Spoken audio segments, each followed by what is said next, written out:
What's up, guys? We're back with another FMX Legends podcast. It's been a while. We apologize. We've just been busy with stuff. But today we got one of my good friends, Tom Parsons, here.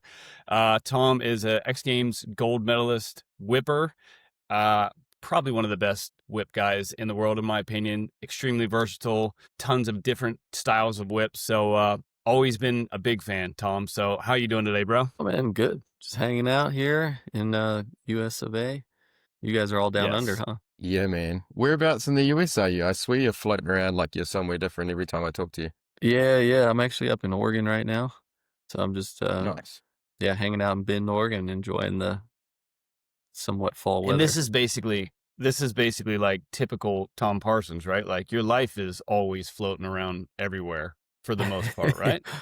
Yeah, a little bit. It's part of it. I mean, I'm from Florida, so that's like great if you're a racer, but if you're trying to free ride and do freestyle and stuff, not the best place for it. So, yeah, you're right. I have to end up in SoCal a lot, and I've been up here in Oregon quite a bit. And just getting ready to go do some riding in Idaho and over in Utah. Nice. Nice. How many times do you think you've done that drive across country? Oh man, I mean, it's been at least been 10? It's probably been 12 years at least. Well, you did it when I was doing some supercross too, so it's man, that's a great question. I mean, twice a year for at least 12 years for sure. Oh my Like gosh. out and then back, so, and that's like Yeah. minimums. There's been a couple years where I've been back and forth twice, so it's, No Dude. kidding. yeah, it's a bit brutal. That's a wild one. That's actually a pretty good place to start, man, because I wanted to talk about your background in racing and supercross. And I remember only just barely knowing you at first. And then it was like, Tom Parsons is at supercross today. There's going to be some whips showing up for sure. But you raced professionally for a little bit. So tell us about that whole experience, how long you did it, what your goals were, or what you got out of it.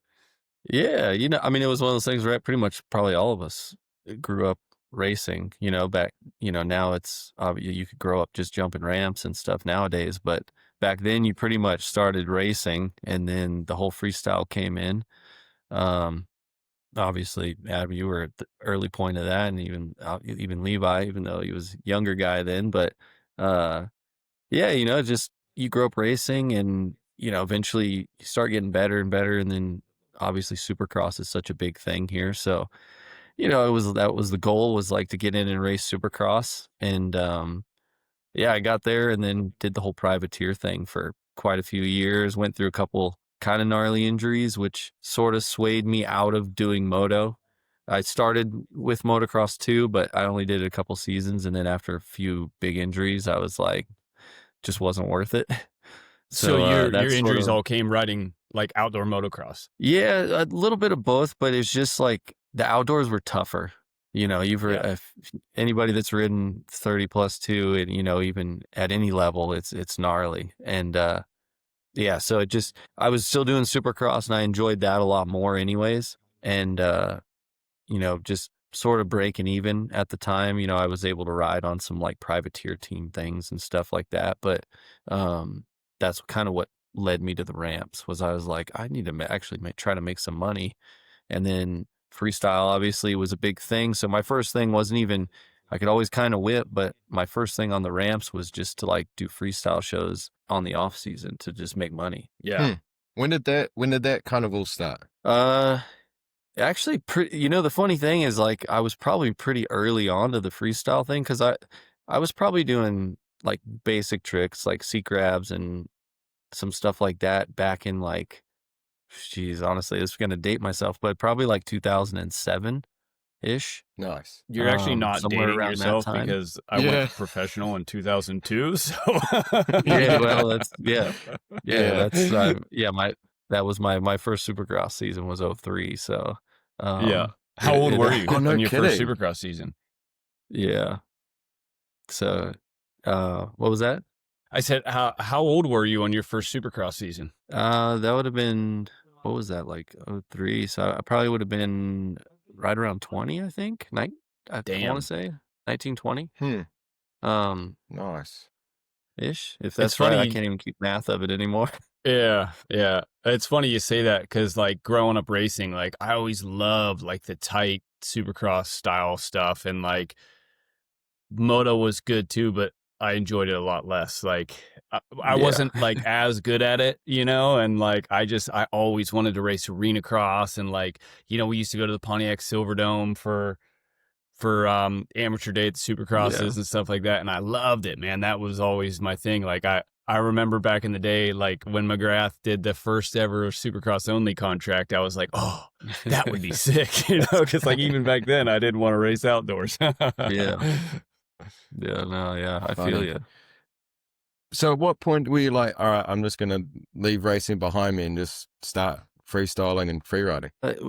Yeah, I started like learning and stuff and doing some tricks and all that. And, um, I, I think in like 08 or 09, probably I was like doing shows here and there and like traveling. I did some of those random ones from different people like in Japan and stuff at the amusement park and some stuff in Central America with probably some sketchy promoters and stuff. But yeah, it was probably yeah, 09-ish. I was doing a like a decent amount of shows here and there on the off season, still racing Supercross.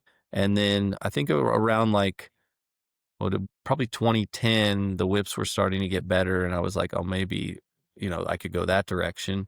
And then like fast forward, I was actually in California in 2011 for Supercross. And, I grew up with the Renners, like the whole family from Florida. And so when I was like a kid and I started racing, Ronnie was like the man on 85s because he was like the 85 14 to 15 kid Mm. when I was in like the 7-Eleven and younger class. And so I knew him then because we both rode at Dade City. Just randomly, obviously he moved to the West Coast and Adam, I'm sure you obviously rode with him quite a bit all through the Oh like yeah, back 2000s in and the Who's Your 2010s and Daddy stuff like days. that. And just randomly, I was out there for for the Supercross, and he was like, "Hey, have you ever rode the dunes?" And I was like, "No, I've never been free riding or anything." And he was like, "Oh, come out and ride with us." It's one of my like the Ronnie Renner free ride tour when like Red Bull did it. Yeah, And so I just went out there, had no idea what I was doing.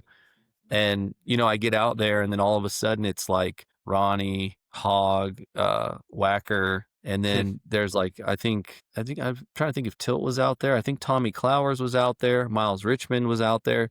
So all these guys I had been watching, from like X Games and like videos and all this stuff is like the yeah, first time I actually saw any of them in person. And so that was kind of like the first experience that really was like, I was like, wow, this is awesome. Like, can I do yeah. this instead? That's sick, dude. Hmm. Well, wait, what year was that? Was that 2009? That was 2011. So that was, Oh, okay. I did, Yeah, no. yeah, I did 2011. That was when it was still Red Bull. And then 2012, it was still Red Bull, but they had changed it to where they did it to the lead up for that Glen Helen X Fighters.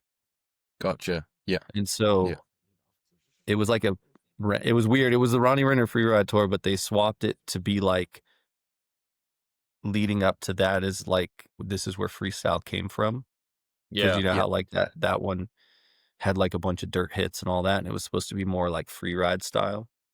yeah. It's funny, man, because like you mentioned the Ronnie Renner Freeride Tour. And what was the one before that? They did like the Red Bull. They did like out in Nocatee Wells and stuff like that. What was that called? Oh, Right? No. I know what you're talking about. I can't remember the name. oh my gosh, yeah, I know exactly. They did a couple. They did the one that was like the contest format, Yeah, yeah. right, with like But they did a Mason bunch of and those. Yeah, when Byton did it, Ride to like the Hills. all That was those. the other one. Ride to the Hills. Was that what it was? I think That it I might was have thought there been. was one another of one them. too. Ah, Yeah. not sure. But man, I was so like disconnected from all of that in my career because I was like strictly focused on like being contest kid. So like I didn't even know about the Ronnie Renner free ride tour thing. Like I don't Yeah. know where my head was at that point, but it's cool though. Like I think it's a cool thing that was around and like helped so many guys break through as well, Like I don't mean I'm not putting it down because it wasn't the thing that I did. I think it's cool and I'm glad that there was this other stuff that like gave other people opportunities. But is there anything like that in freeride now? Like is there any like how does freeride survive now? Like, what do you do to survive with Freeride? It's tough. I mean, there's two things, right? Like now that content is somewhat important, right? Sponsors do care about that a bit. So I mean, it's good because normally the free ride content does well. So at least like Yeah, it if it's does. doing Yeah. well and stuff like that, you can take it to sponsors and people, that's good for you.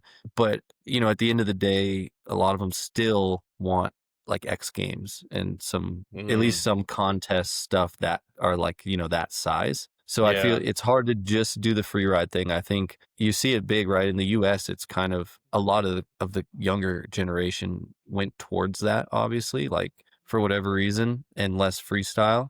But now you see it's turning around a little more, right? Probably because they couldn't make money. So they're starting to do tricks and stuff. So you're starting to, yeah, you're starting to see the younger guys like Wyatt and all them, and even like Patrick, they're all doing, they're all flipping and doing freestyle and Yeah. everything now.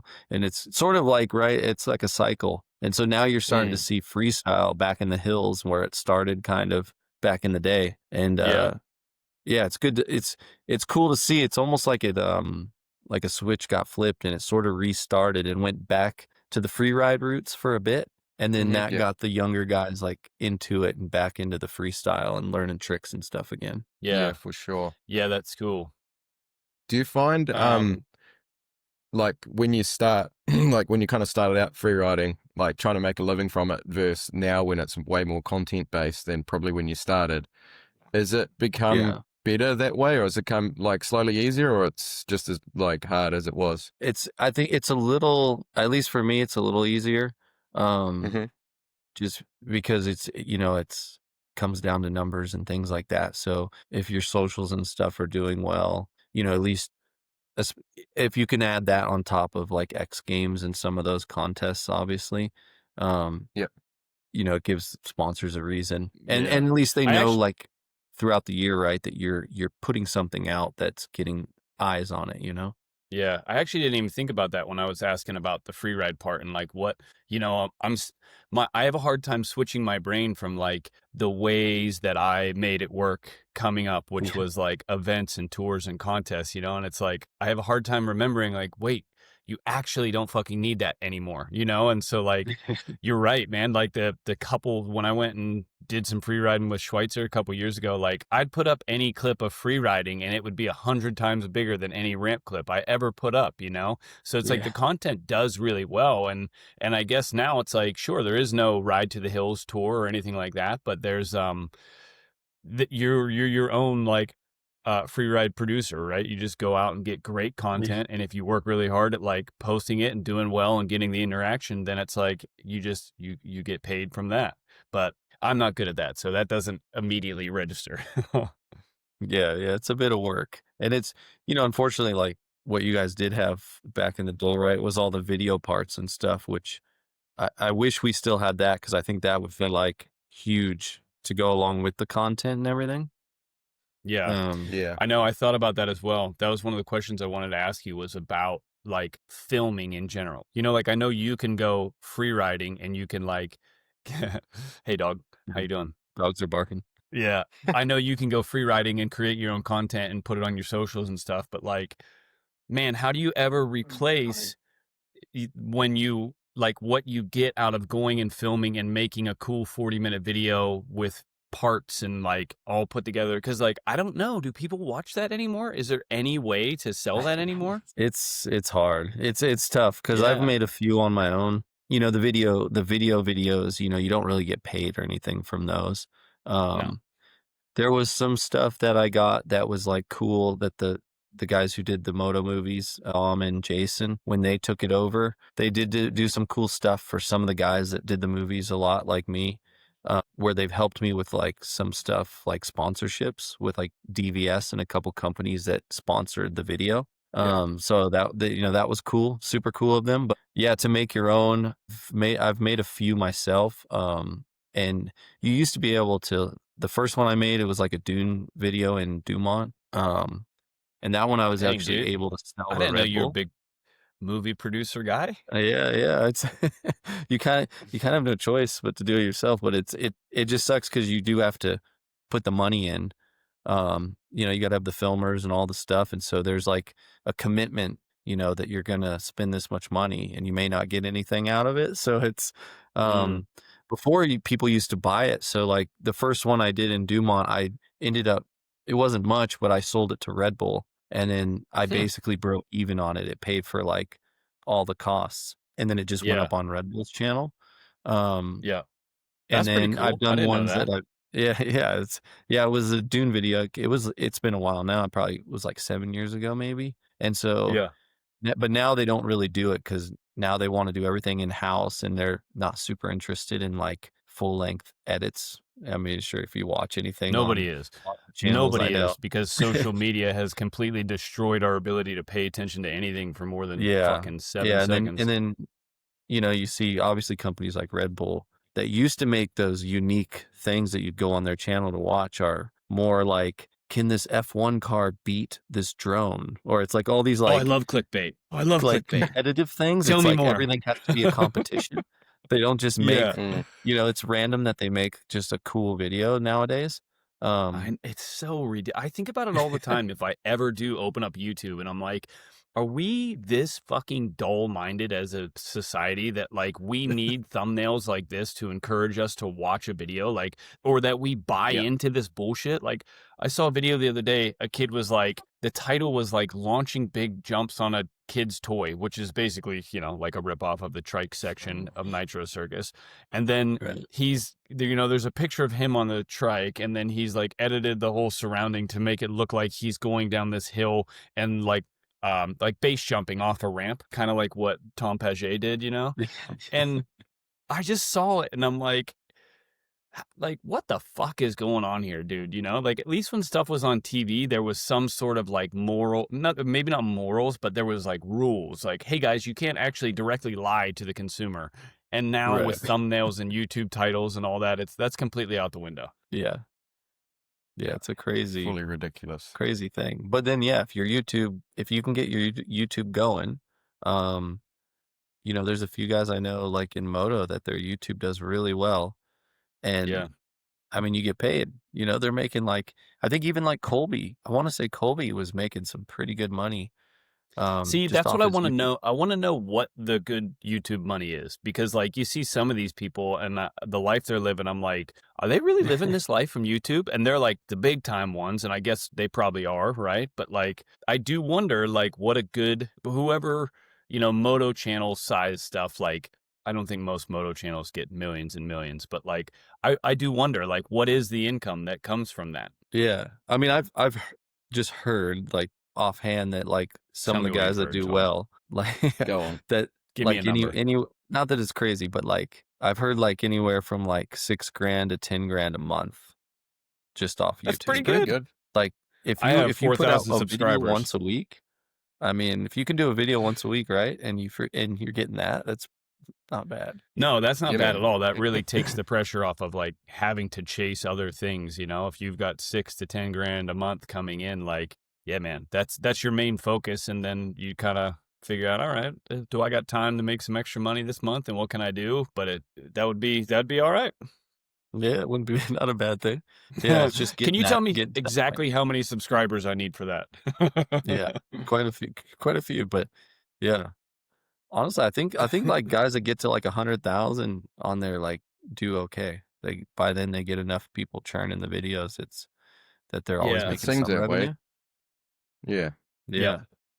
I had a buddy that told me he had about 100,000. I'm sorry if I'm super delayed right now. My Wi-Fi is horrible, but he had about 100,000 on YouTube, 100,000 subscribers on YouTube, and he actually kind of helped me, like gave me a couple tips on how to work the editing and stuff like that. And he was just saying, he's like, dude, it's, you know, a fairly, because he based the YouTube around his business. So he had a business that was profitable, and then he made a YouTube about like all of his, I think it was like printing or something. I'm not exactly sure, but then, you know, he's like, it's, you know, it's an extra $100,000 like, doing this YouTube thing around my business, which is already making money. So like, yeah, maybe that's the thing. Maybe you get to around 100,000 and then you get $100,000 a year, which is all right. It's not bad. Not bad. Yeah. And if you can do it, you know, like I do know guys like, Buttery obviously is a pretty big one as far as socials. It's, he mixes it up, right? He makes a decent amount off the YouTubes and especially off like Snapchat and TikTok and stuff. And then he sells his merch too, right? So it's like combining all those together and he ends up making like a pretty good living. And Yeah. yeah. And he does, and I mean, props to him. He figured out how to just like ride for fun and not even, I mean, he doesn't have to risk anything if he doesn't want to. Yeah. Mm. And he just built a brand off of it, which is cool. There's so many ways to do that. And that's like one of the things I keep coming back to in every podcast. And it's like another reason I wanted to have you on the podcast anyways, but I wanted to talk to you too. Cause like your route to like making a living in moto is different than mine, which is different than Buttery's, which is different than Nick Thomasuni's. And like, I just think it's cool, man, for everybody out there that loves moto, but goes like, dude, I just, I can't do that. It's like, well, that's all right.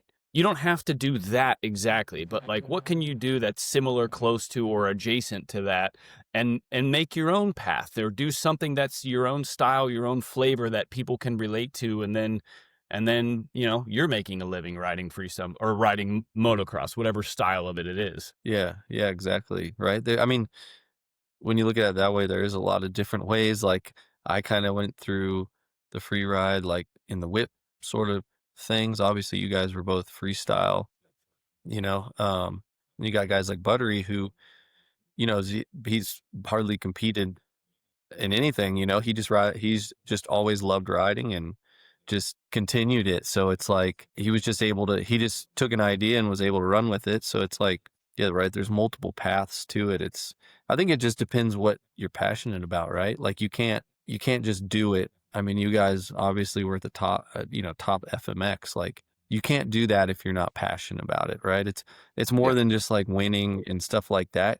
You can't go out and do that stuff every day if you're not like deeply passionate about it, because it's gnarly. It's all gnarly. Mm.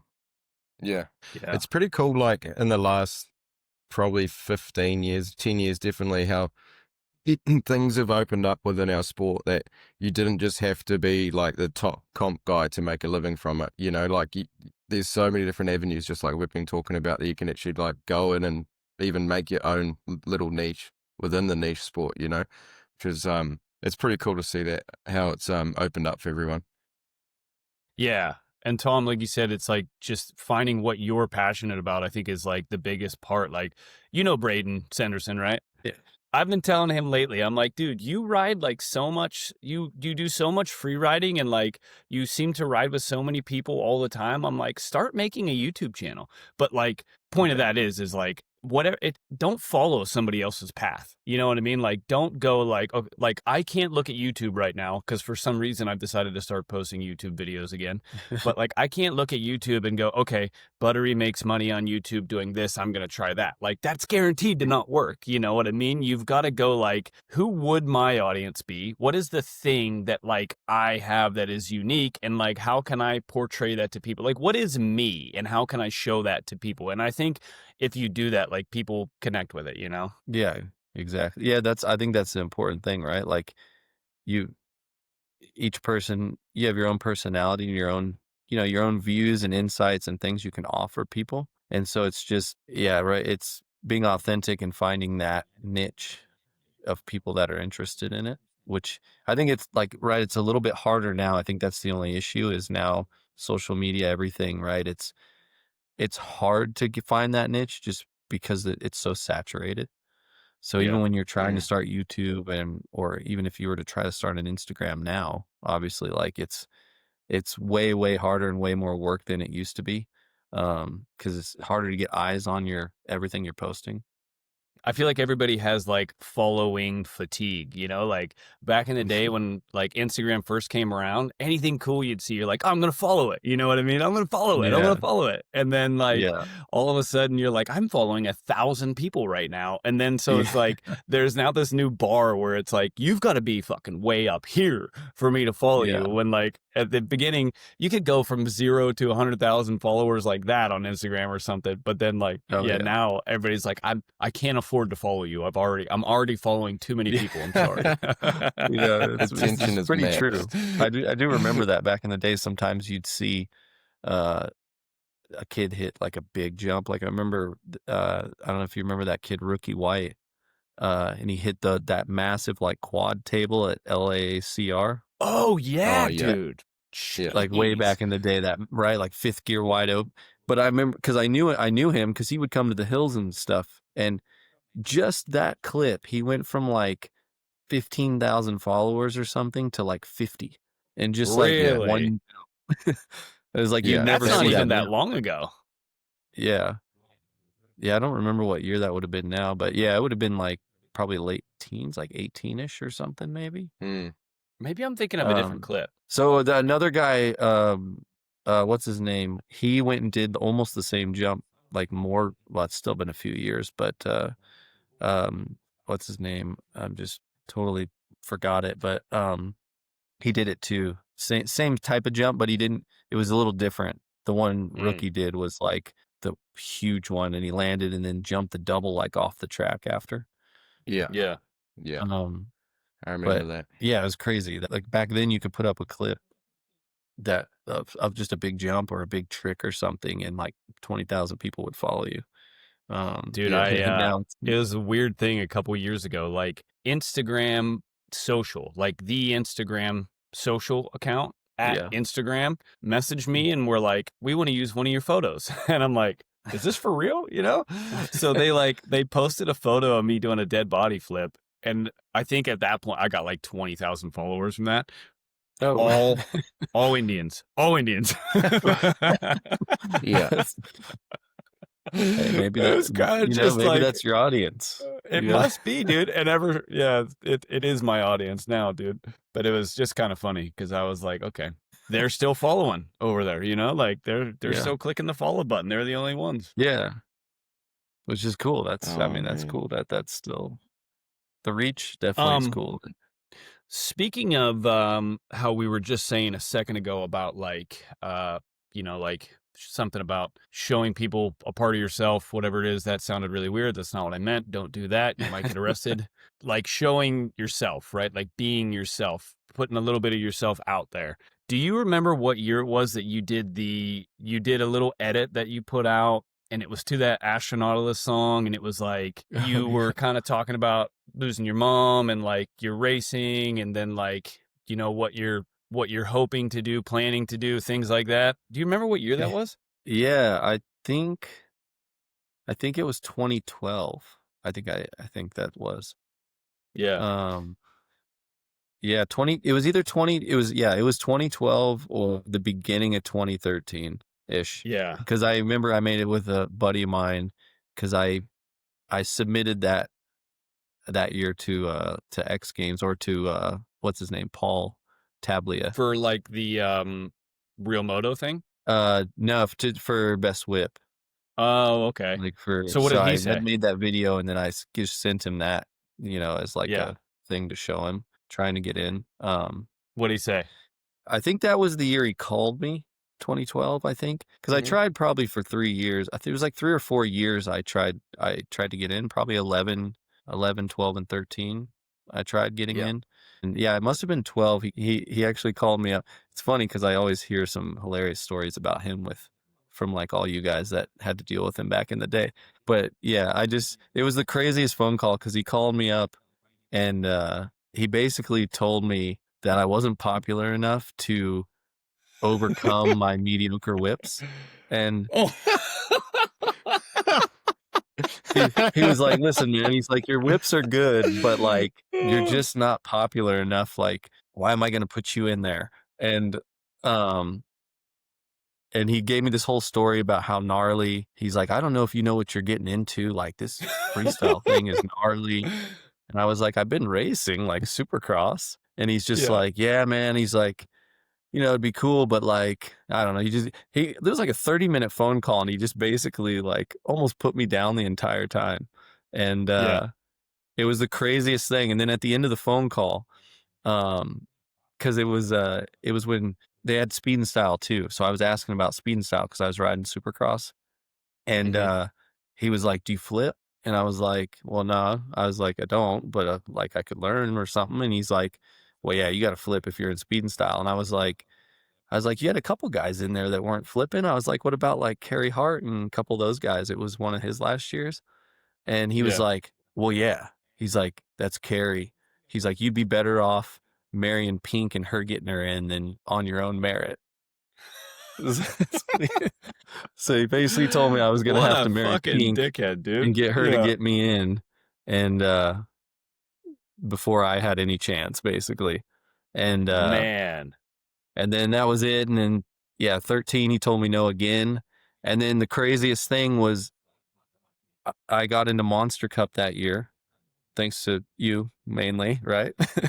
That's the story to tell everybody. But that was the last event he worked as one of the main people. So when I showed up Yeah. there, he was one of the promoters. And I was like, hey, what's Oh. up? And he was like, oh, hey, Tom, it's good to meet you. And I'm like, after telling me how bad I am for like 3 years. Yeah, and this was after you won Monster Cup that you saw him at X Games. Is that how you said it went? No, it was at Monster Cup, that first one. Oh, The at flag Monster was around Cup. here. Yeah, that And was. then you went and So won that. yeah, and then so I saw him after when I won and I had the trophy and stuff, and he was just, you could just see it, and I was just like, yeah, it's pretty sweet. And I was like, those 3 years he told me like I had no chance, no shot of ever being in there and couldn't do Yeah. it. And then Gosh, that so that makes was me like a so nice mad.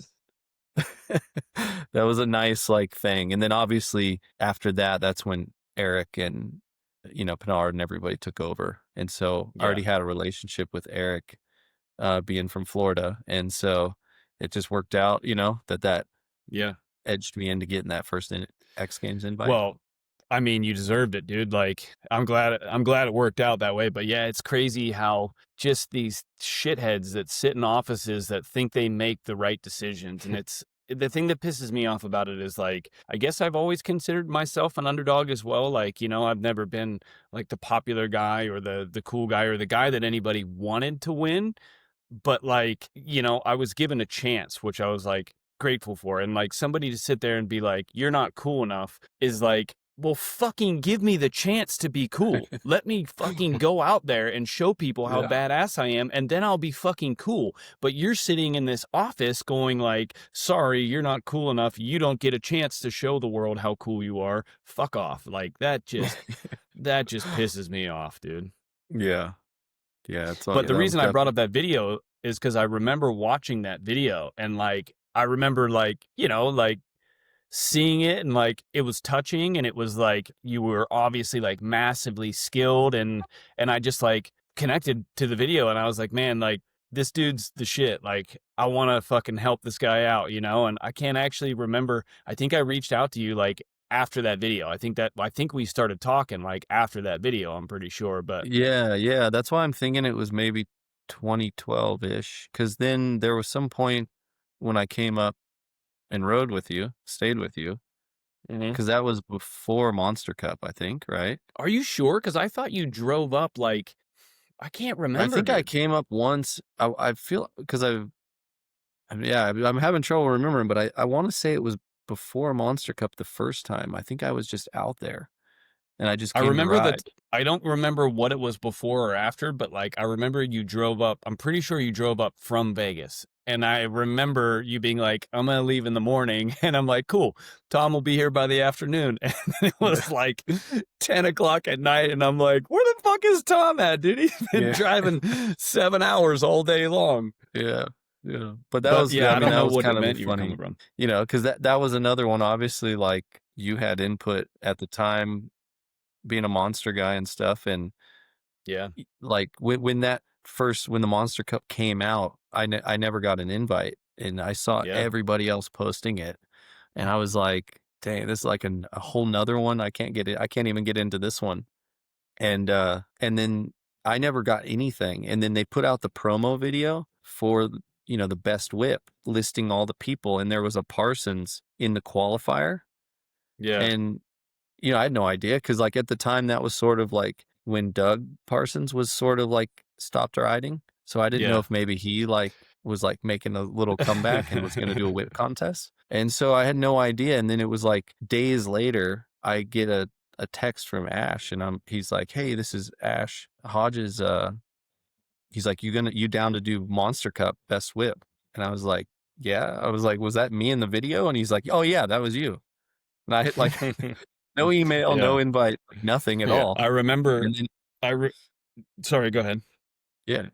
Oh yeah, go ahead. Yeah. Oh, I was just saying, I remember like I never had like a great I didn't have a bad relationship with Ash, but like we never really hung out or anything, you know, like I was just the guy that rode the contest for Monster. But yeah, I remember reaching out to him and being like, dude, you have to put this guy in best whip.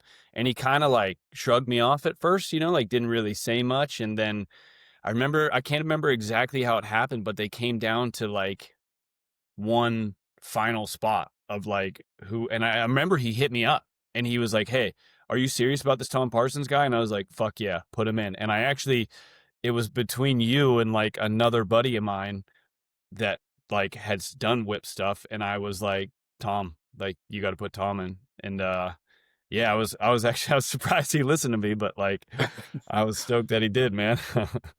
Yeah, that's crazy. Yeah, crazy story, but I mean, it's funny. Yeah, you know how it just like works, and I mean, I guess in a way, like this goes perfectly into like the Legends thing. What you guys are doing is that like a lot of the opportunity I had, the first thing was the relationship I had with Renner and him just bringing me out to Freeride and like showing me what it was about, and then the second one was like riding with you and then getting my opportunity to actually compete in some of the whip contests, which obviously from that Monster Cup, like that got me into X Games. And then, I would have never guessed at that point. I was just hoping to get the one shot to go to X Games, and then crazy that through that, now here we are. And I just did like my 12th year, which is like insane to me. That's sick. I know, that's sick. Yeah, It's man. so cool, dude. Like such an epic story from outsider who like gets the last spot into winning it. That's the coolest damn thing, I think. Yeah, and and then it's just everything else that's set up, and then I mean, as you guys know, it's like when you get the opportunities, like you obviously have to put in the work. There's everything behind the scenes that everybody doesn't see, and all the work and everything you have to put in so that when you do get that opportunity, you can actually show up. And then when you do, you can, then you progress, right? And you can actually make a career out of it, like you guys have as well. So crazy how it's For like sure. that's such a good thing for everybody to remember is like it doesn't happen overnight. You said you raced Supercross, and I think you said 03, and you started doing freestyle a little more in 07, and then it wasn't till 13 that you had your big break. And like throughout that whole entire time from 7 to 13, like you just stayed the course, and you probably had a lot of moments and a lot of years and a lot of times where you're like, fuck, is this going to work? But like you stayed the course, and then a door opens, and when the door opens, you're ready for it. And I think that's what a lot of people like don't think about, right? Like they hedge their bets, or they go like, well, I'm going to halfway do this, 1 foot in, 1 foot out. I got to do this other thing as well. But it's like, stay all the way in, find a way through those difficult times. And like, there's something there. There's going to be. For sure. I think like you just can't have a plan B. Otherwise you're never going to make plan A work. Like if you had a plan B through all those years, you're just like, all right, I'm out at the earliest inconvenience. Yeah. That's pretty wild. Definitely. Man, changing topic a little bit. I want to talk about your compound and the final jump that you did. That looked pretty sick. Oh yeah.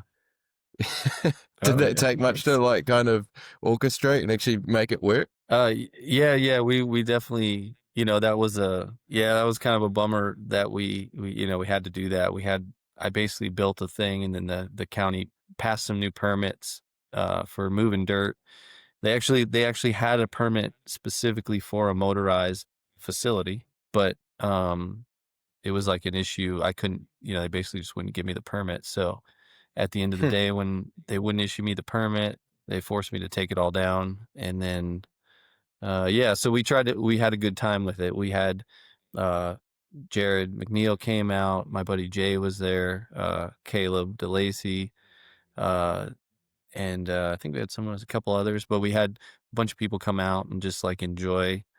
As we dismantled it, we just were riding some of the stuff that was left, and Yep. then we got to the final point right there. There was the last jump, and I was like, I got to do like a dozer, like lip destroy type thing, So yeah, we did a couple like practice runs because it was kind of gnarly because I'm coming around the berm and I can only just barely see the dozer over the lip, and I have no clue how close it is. And then, we were trying to time it right. So it took a few, probably like at least probably 4 or 5 where he drove and then he had to stop because he was either going to hit the lip like too soon No way. or too late. So he'd Whoa, have to just that's stop. pretty epic. And that was like the final one. We were like, okay, I think we got it. You're just going to have to go for it. And then, Yeah. it worked out right. Man, It worked out so good. Yeah. Yeah. You couldn't have timed it better. Yeah. Yeah. I can guarantee that clip is not going to get enough likes on Instagram, dude. That one should be just blowing up right now. I had to watch it like numerous times. I'm like, is this real? Is there another lip behind there I'm not seeing, like what? But it's like as Yeah. soon as you came off, it just started crumbling. Yeah. No, yeah, it worked perfect. So yeah, I was pumped we got that shot. So Man. go ahead, Levi. No, you go, Adam. You go. I was just going to say, like, have you told the story publicly of what happened to get that place shut down? Is that something you want to talk about, to like the process of getting that place and building that place and then losing that place, or fighting for that place and then losing it? Yeah, I mean, it was kind of a gnarly thing because where I had grown up and we had like a track and stuff like that. I had a ramp, but not really like a legit freestyle freeride type thing. So I was living in town, like in Gainesville, and so it was like 50 minutes to my dad's house. And so he wanted to move and like be closer and stuff. So we ended up getting this 20-acre property like closer to where I live. And had like clay. We checked it out and the area had like clay and stuff under it. And it's only 2 miles from Gatorback, which, is one of the biggest racetracks in the Southeast United States. Has minios and all that, right, during So Thanksgiving. you would have thought, like, I'm this close to that track, right? I'm probably going to be all right. Yeah, exactly. Like you could hear it, on Thanksgiving, you can hear the track racing down there. So yeah, we bought it. And then immediately I was like, started building the course. And, I wanted to do like a freeride freestyle thing, because we don't really have that on the East Coast. So, that was like my goal or my dream, was to like build this massive course that was kind of like almost like those old, like the Glen Helen X Fighters courses and stuff like that. And, the good thing is that like when we built it, it was in 19. So in like the COVID year and stuff, I had a bunch of buddies who were like, shows were not happening and stuff like that. So they just came and lived with me.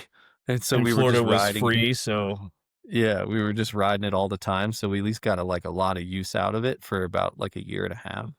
And then, it just came down to they passed a new, like a law that you had to have this permit to move the dirt, basically. And damn. it actually wasn't an unreasonable permit. It allowed you to have an off-road motorized facility. You couldn't ride Sundays, and they just wanted you to have, like trees and fence and stuff, so that if you have neighboring houses, they can't see the course. They can't they don't just have like a plain view of it.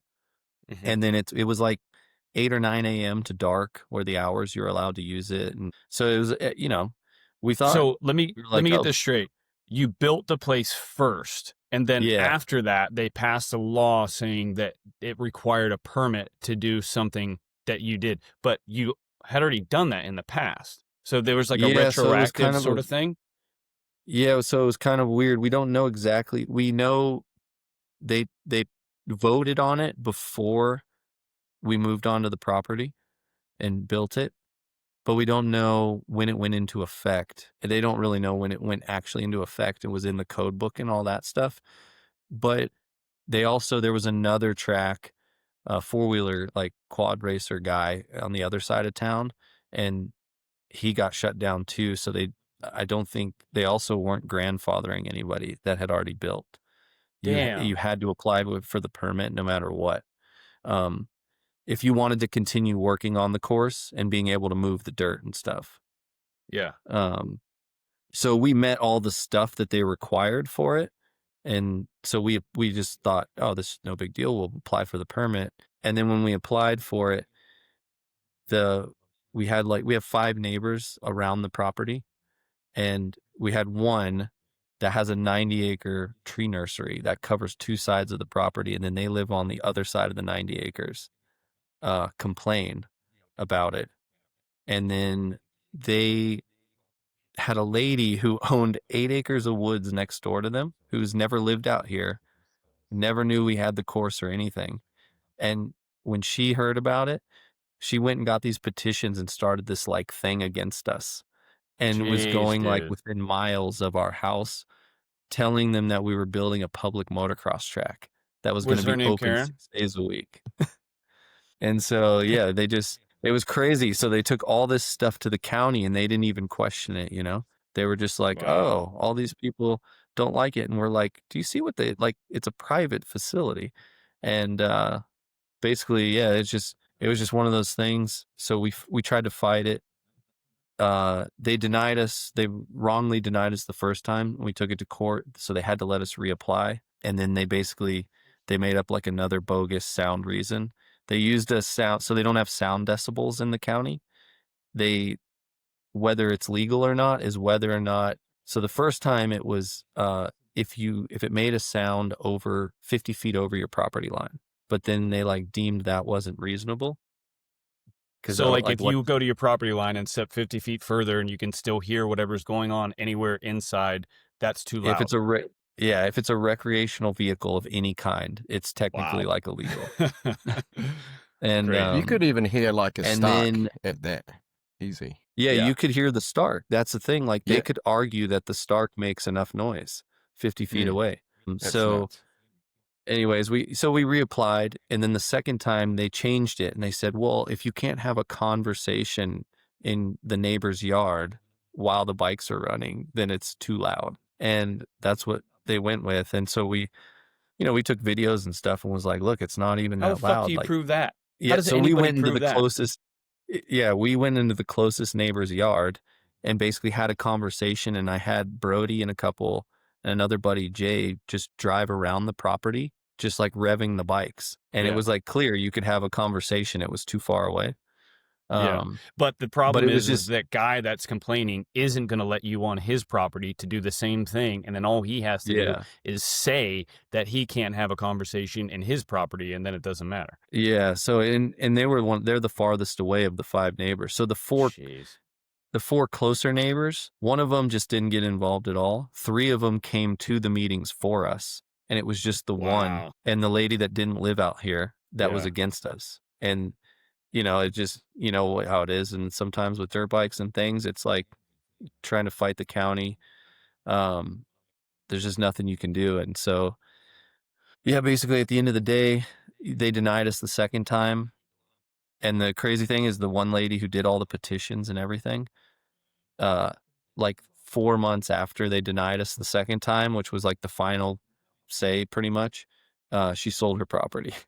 No way, of course she dude. She just hung around long enough to like go to the meetings and like try to get us shut down basically, and then just sold it at the end of the day. You're a pretty chill guy. Like, how did you handle all this stuff? Did you ever feel like you wanted to go on like a mass shooting campaign or anything like that? Or I mean, it's just nothing you could do. I mean, I can't imagine you getting mad.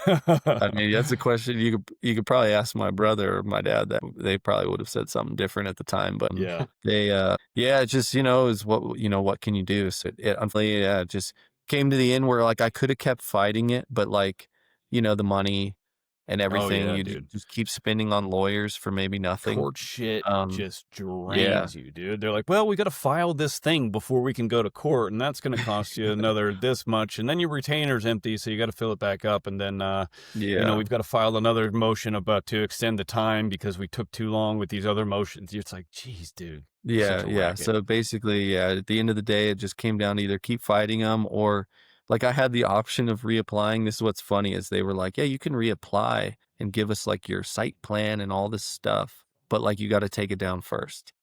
Ugh. So that was their reasoning was like, Yeah. you got to take it down and start over with us, and then maybe we'll let you have it. But Did you know that Yeah. happened to Nate Adams too? no, I didn't. Yeah. Yeah, I When remember he all that bought going on. that, he bought that property from Deegan, and he used the original landing. The foam pit was already there. All he ever did was just clean stuff up, and he bought it thinking everything was grandfathered in, and I'm not sure if it was or wasn't. But then, like, years later, the county started coming after him, and man, they took him for ridiculous amounts of money to, like, disassemble, rebuild, pay for imaginary bullshit, like all this stuff that he had to do to keep riding there. Like he got pretty hosed on that place, man. Like such a bummer. Yeah. So it's a bummer, but it's like, it is what it is. You can sit around and harp on it and think about it, or I kind of got lucky just with the opportunity is when I was going to take it down, it just worked out perfect that Jared, he had a connection with a company, through all of his equipment stuff, in Florida that came through and like wanted to help with the project. And so this is the craziest thing, but I guess the guy that works for this Newman tractor company that sponsored me this year, he rode freestyle like No 10 or way. 15 years. And Cool. and he lived with Kyle Loza for a bit. No way. And I was like, Interesting. how random is that? Yeah. And yeah, so What's his name? so it's just right off the top of my head, forgot it. Oh, He's it'll gonna be come to really me in a upset second. now. Put him on the spot, ain't it? Yeah. Only when you Sorry, get on dude. the spot, Sorry. right? It's yeah, because I wonder if you'd probably know who he is. It's but yeah, it'll come to me in a minute. But it basically, it just worked out perfect that he was like, oh, this is cool. He's like, I used to ride, whatever. Sucks you got to do this. And so they basically came through, and I did a deal with them basically through the X Games and through the end of the year. And they basically handled all the equipment and everything we needed to Dude, do that's all epic. the course teardown, and film the video and all that cool stuff. So they were a massive help, because I was like looking at the bill of what the equipment was going to cost to tear it down. I was And, gonna ask that. What, like 10, 15 grand more than that, you think? It was probably going to be up around like 18 to 20 grand to like take it all down and restore it. Yeah. Yeah. Where did all the dirt Jeez, go? dude.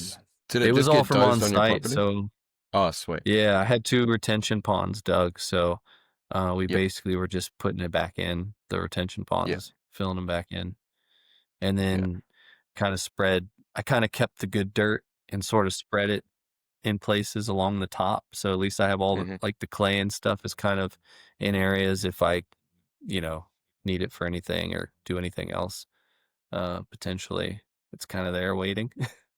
Sorry, my thing just cut out for a second. But what I was going to ask is, I think you kind of said this, but so you technically could now apply for a permit and rebuild exactly what you took down. Supposedly, if they would grant it to me, But you have your ramp up somewhere with an airbag, right? Yeah, so that I had the airbag with the ramp set up like away from the course on the other side of the property, basically. Yeah. And so I was riding that, since like August of last year, pretty much. Can you still ride that, or did that have to go away Yeah, too? so I can still ride that. Yeah.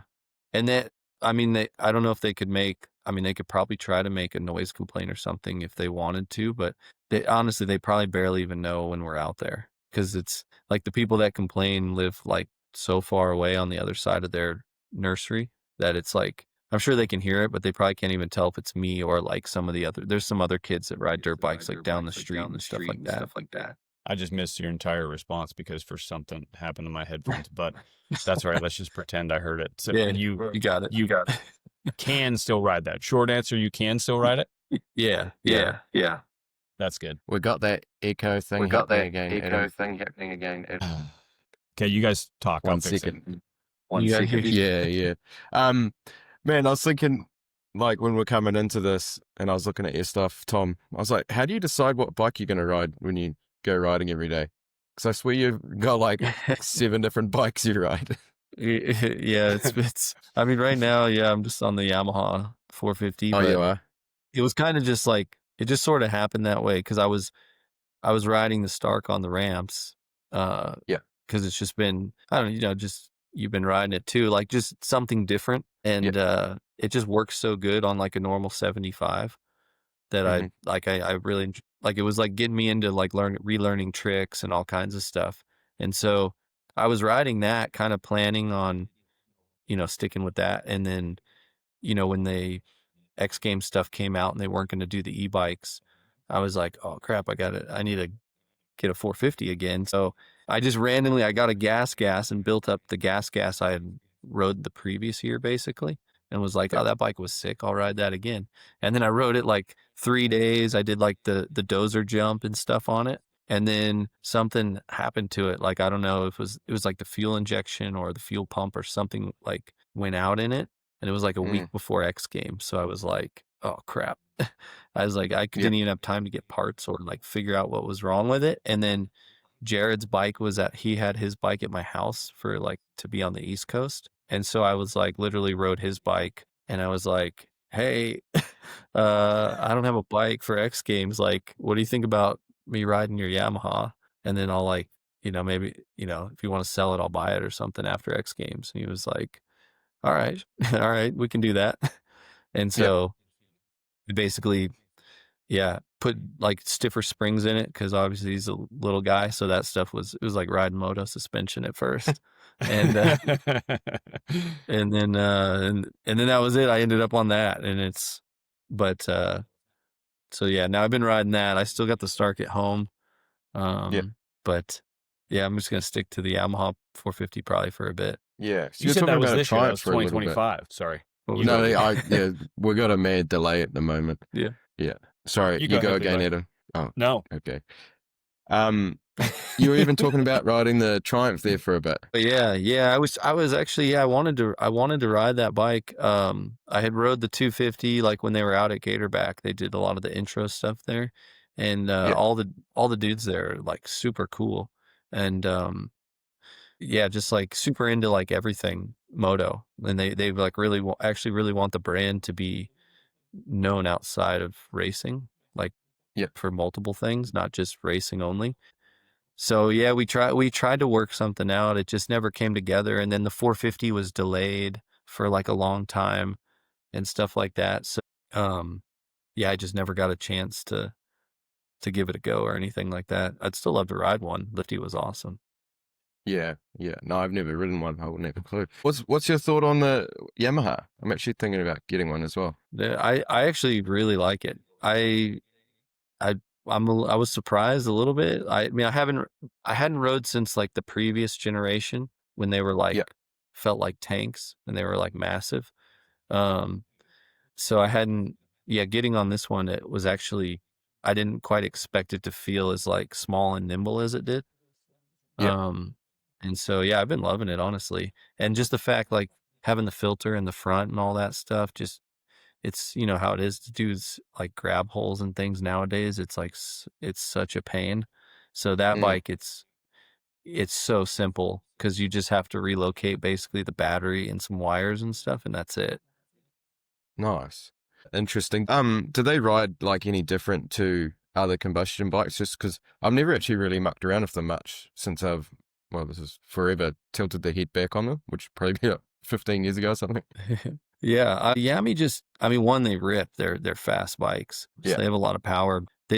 I think a lot of it is the way they jump. I think they jump really level. Like, I don't know if it's the engine braking or what it is on them, but it's way, way less than like my gas and KTMs had previously. So I think that's why you're seeing so many guys riding them now, is they do have a bit more of a float, like almost not, I would say like quite a 2-stroke, but they're more like somewhere between the 4-strokes and a 2-stroke, I think. I've heard this from a couple guys that for freestyle, they're closer to 2-strokes than the way they fly, closer to 2-strokes than anything else. Yeah.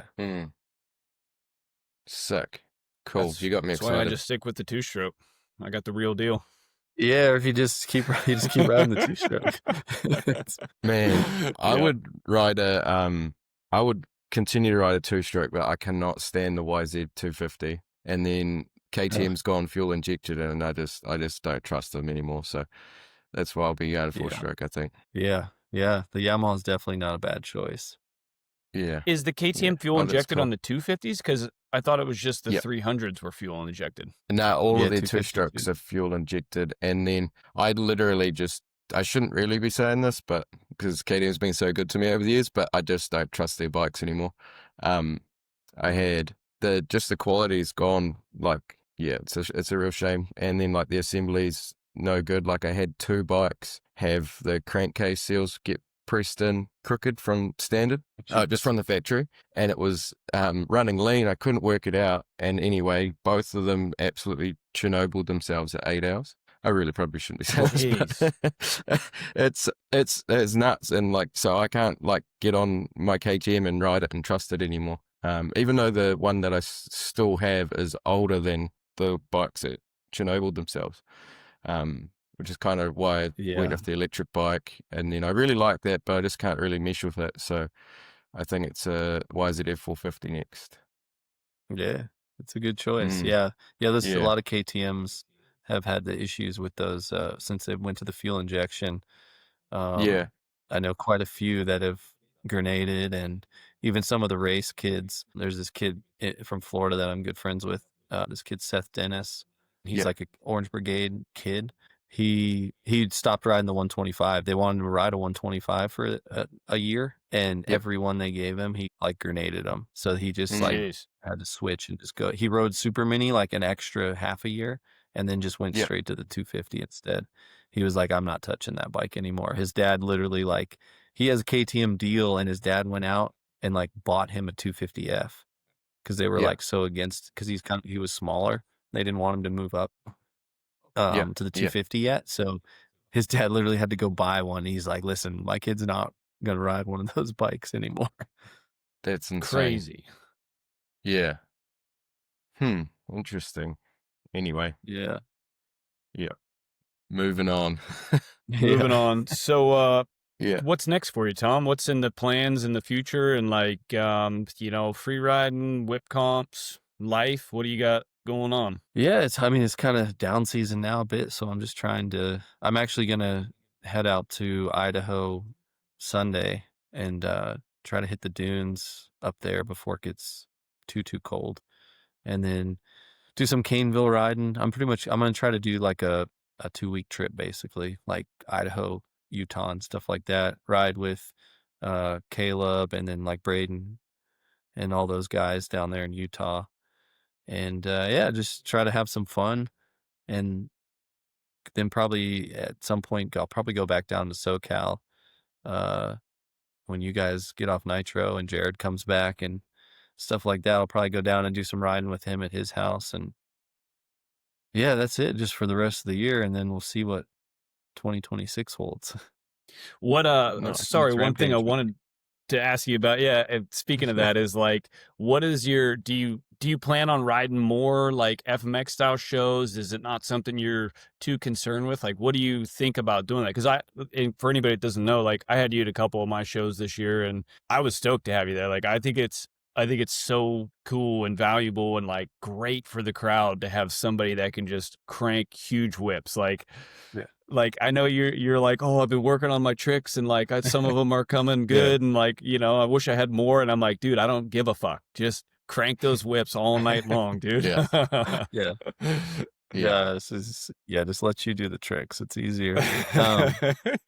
As long as as long as you're having a good time, that was, I definitely enjoyed your shows.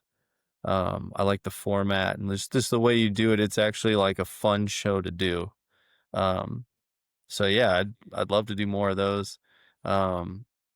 And then just random stuff. I mean, I do plan to probably do some more shows next year, but I still kind of don't want to go towards some of those like, multi-day, just like same thing over and over and over again, like where you get kind of worked like a dog. Yep. Try to stay away I agree, from those. man. there's a lot of guys that do those, the circus style things and the things where they have to perform 5-6 days a week, once or twice a day. Like Yeah. I used to do the California State Fair, or I did it 2 years, I think. And that's brutal. It's 17 days straight, 3 shows a day. But at the end of it, it's a decent paycheck. And I only do stuff like that. Like I would only do stuff like that once a year. You know what I mean? But like, Yeah. if you do stuff like that too much, dude, it sucks your time out of it. It sucks the joy out of it. Like it becomes like this like super repetitive, unenjoyable thing that just beats you down. So like, yeah, man, you could chase money and like look for those and do them. But like long term, I don't really think I wouldn't suggest it, especially for a guy like yourself. Yeah. Yeah, I mean, it depends, right, where the position you're in. Like, I'm lucky enough that I have like some decent sponsors and stuff that then I can pick and choose a little bit more on the show side of things.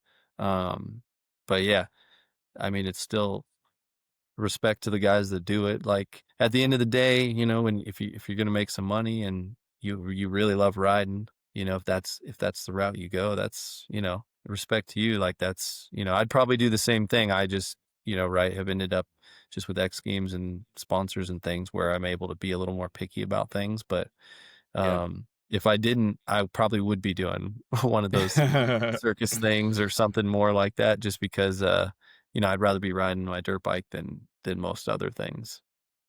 Dude, I've always felt that same way, sure. man. It's like, make me sign in at 9 a.m. and out at 5 a.m. every day, doing something I don't really care about and having to beg for one day off because I stayed up all last night puking. Like, I can't imagine that as being life, which is like why I'm just like, make it work. And sometimes to my own detriment. Like sometimes I've like sought out things that weren't good for me, right? To like, just to pay bills. And, I think sometimes I just need to be like, listen, it's all right. Don't worry about that. But yeah, to do anything to avoid that other life for me that's always been the main goal. Yeah.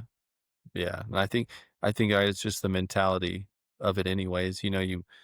I mean, both of you, right? Like, I mean, you're still riding shows, Adam, all the time. And then Levi, you got your own thing, even though you've been getting back into the freestyle a little bit more lately, but just all the Little bit. building and all the one-off stuff you do is, it's probably part of it is like, you have that mentality. You only want to do Oh, stuff for for sure. yourself, not really working Yeah. for somebody else.